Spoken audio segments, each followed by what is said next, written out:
Because there's entrepreneurs out there whose entire job, whose entire companies are just revolving around monetizing your lust. You feel this somewhat natural desire and they make money from it. And since they make money from your lust, well, they want to make sure that you're feeling lustful all the time, way more than you actually should. So then we have all these porn companies, OnlyFans, that even the guys who are like sort of running the OnlyFans agencies and all this pathetic, like degenerate stuff that's going on. And you, the consumer, are the one who's experiencing the pain of this, because it is everywhere, these temptations. How crazy is this? It's more common for me to speak to a young man who's had a porn addiction for the last 5+ years than not. More than half of young men have genuine addictions to porn and have had that since they were 12 or 13 years old. And you can probably relate to that. I speak to guys who tell me their first experience of porn was age 9, before puberty. And not only that, I honestly think we're going to see such a huge uprising of women's problems with porn too. Because you probably can imagine for the last few years, women have had like a very sort of free sexual experience, know your body, play with yourself. And it seems like wholesome advice up until you realize that when a woman gets addicted to porn, it has very similar consequences. It truly does degrade her ability to be able to like pair bond with a man, just like as it does the man to the woman. Because here you are practicing these very poor like sexual habits. You're restraining your breath. You're focusing very much on like mental fantasy. You're looking at people who don't even know that you're there. You're conditioning yourself to be the observer of sex rather than the partaker.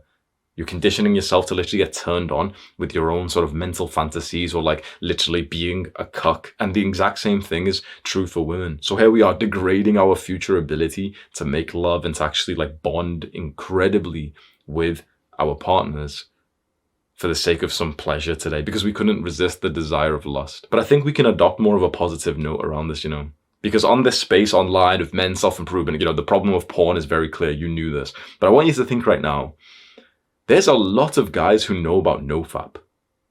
The concept of nofap, of not watching porn, it's actually quite like famous. It's quite like public knowledge these days, right? Like you actually know fully about nofap and not watching porn, and so do some of the people that you know.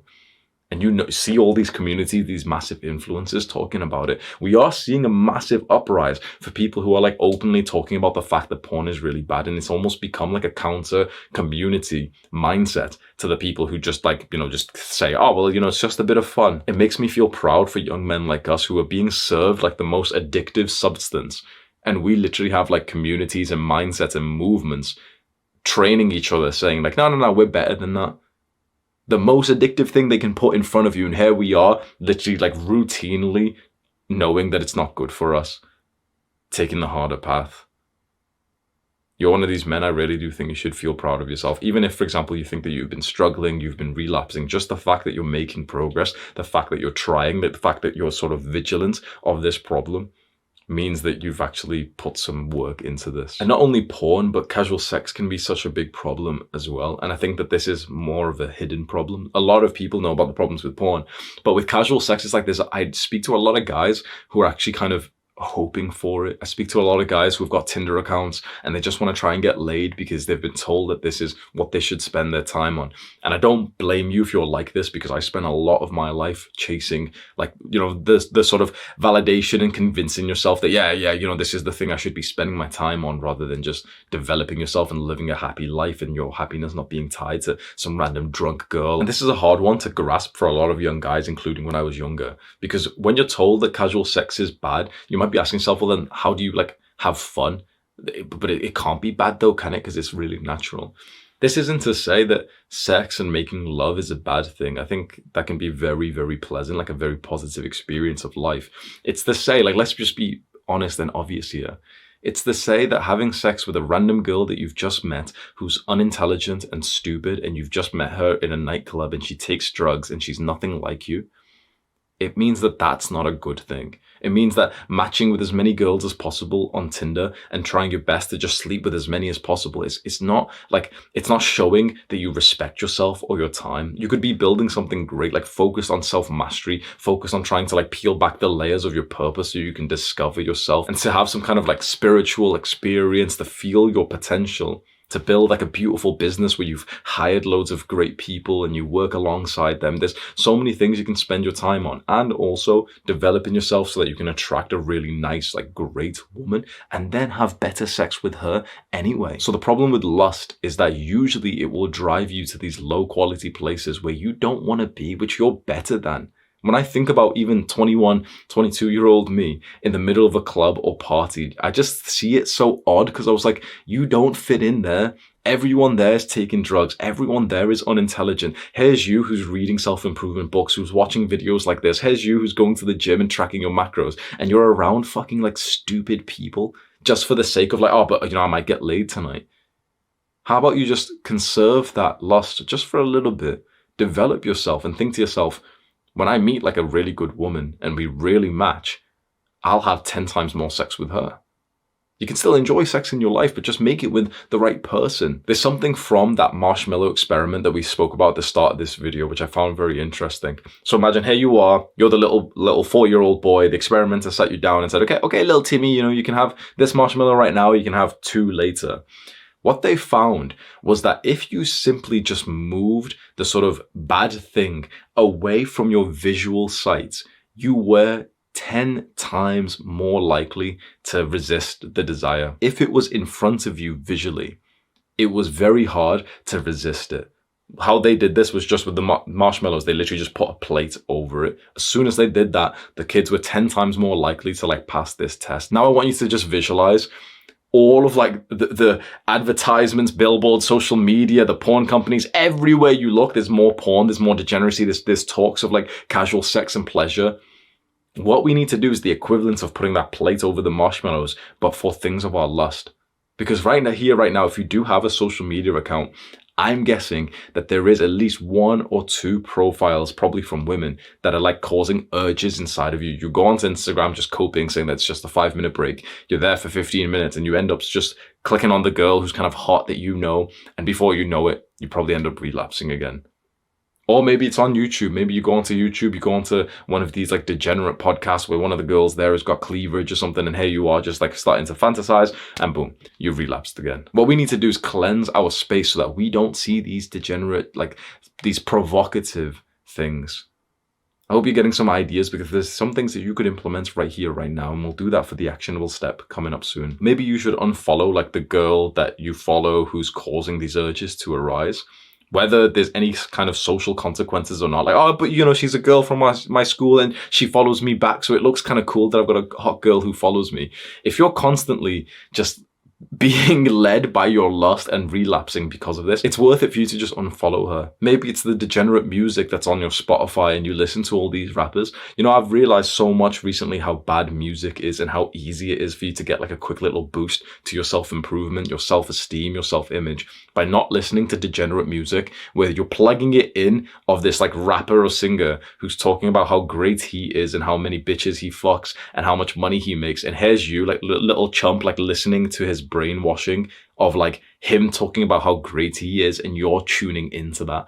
I just kind of like, I don't know, I saw that in a different perspective and thought, man, fuck me, that's sad. I'm never listening to that kind of music ever again. For the last like 3 months or so, I've not listened to like songs like that because it just disgusts me when I think of the idea of like, here is a degenerate who's talking about having sex and that the girls he's sleeping with like it.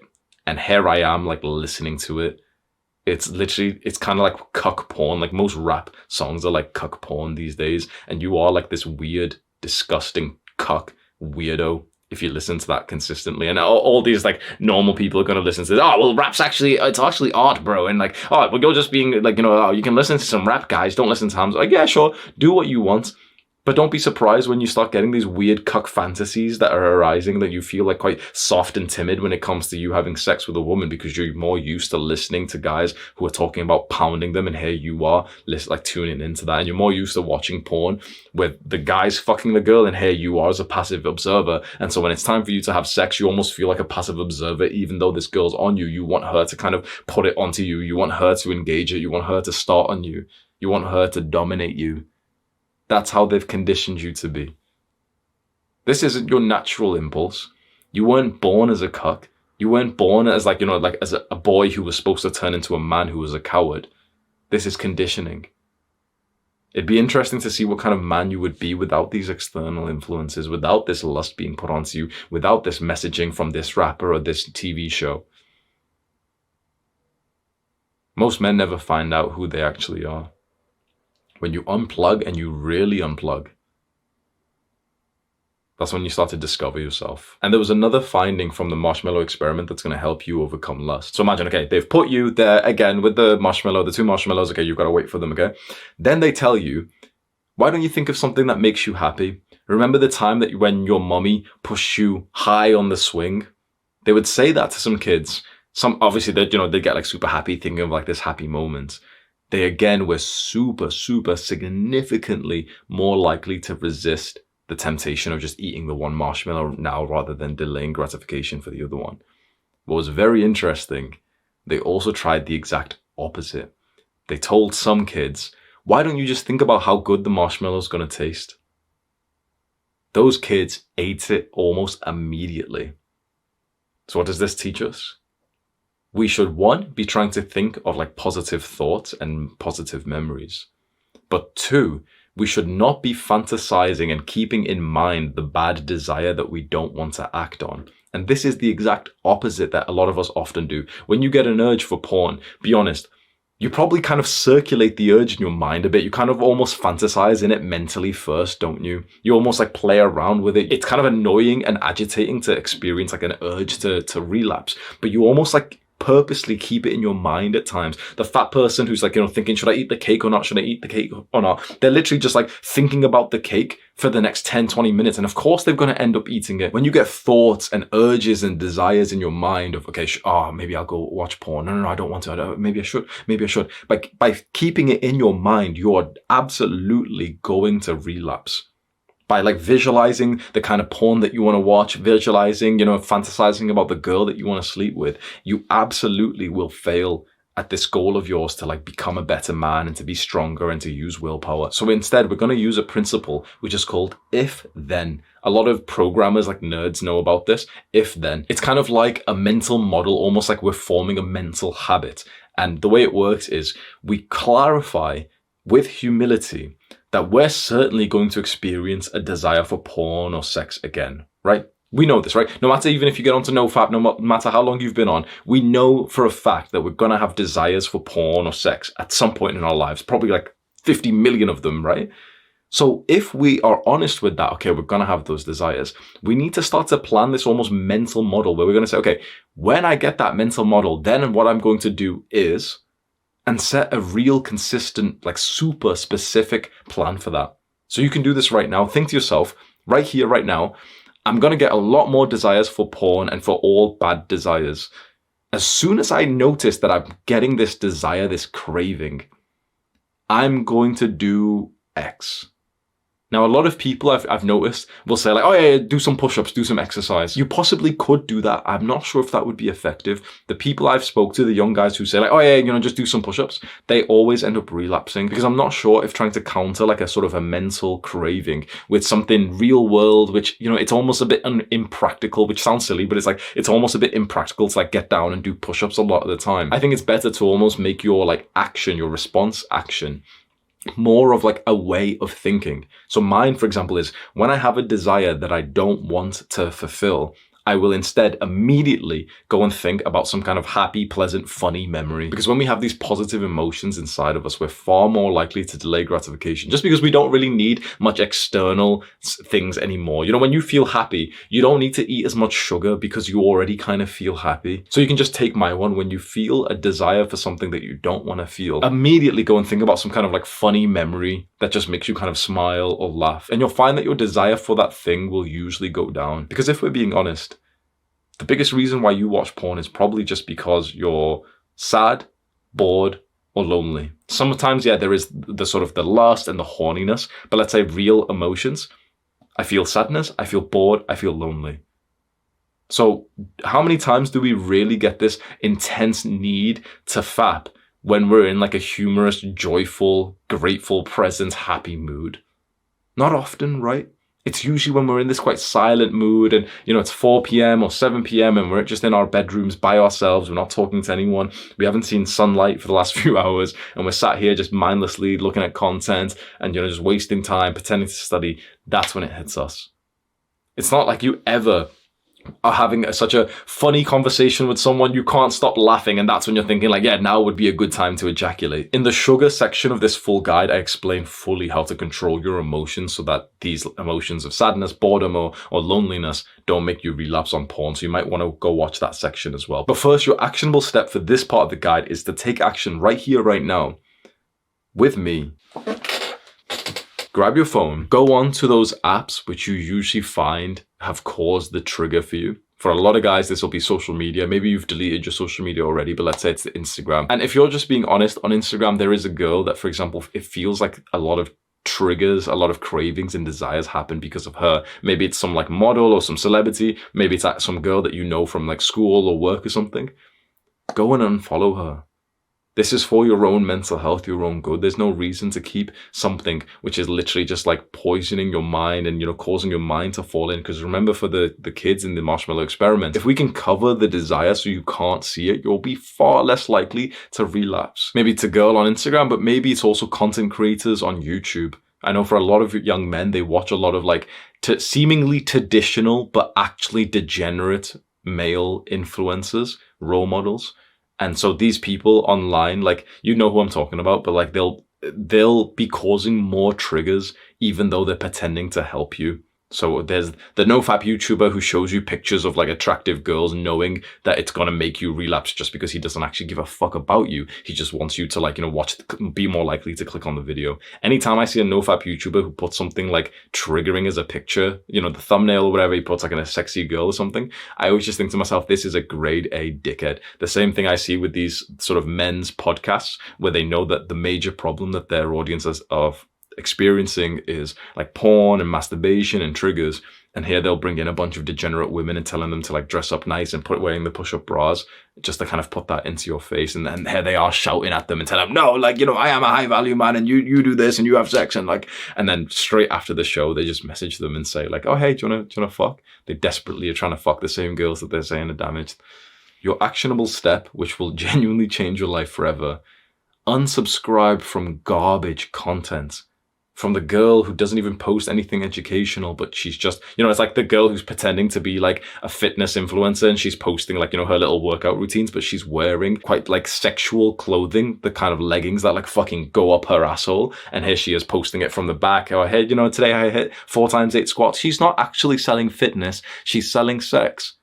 Unfollow, unsubscribe, block, delete. This includes seemingly like educational YouTubers who aren't actually posting like valuable content, and instead they're just posting triggering content. It's the Red Pill podcast. It's the Instagram pages you post that, they've got pictures of girls in them, whatever it is. If there's things that trigger you, just get rid of it. You don't need to see this stuff in your day-to-day life. If you respect yourself, you'll go and do that right now.